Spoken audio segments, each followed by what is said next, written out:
Live from the world's capital markets, here are the latest financial headlines brought to you by News Factory. Hello and welcome to Wednesday's financial news. Stay with us for more market headlines. The UK's retail price index will be released at 6 GMT. Japan's foreign investment in Japan stocks at 2350 GMT.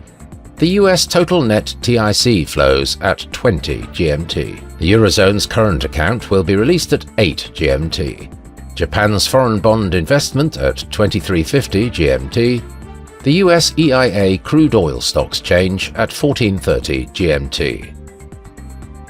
Those were today's major economic events, and now moving on to world financial headlines.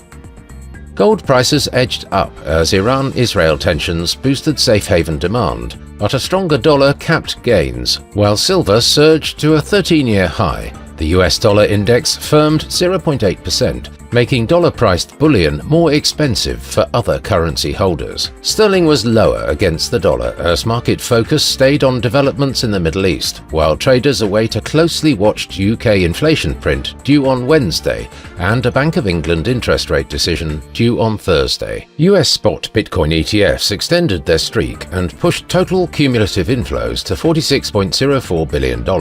The run of inflows began on June the 9th and has now absorbed over $1.8 billion in capital, continuing despite escalating geopolitical tensions, including renewed conflict between Iran and Israel. Coming up, the choices from our chief analyst for today.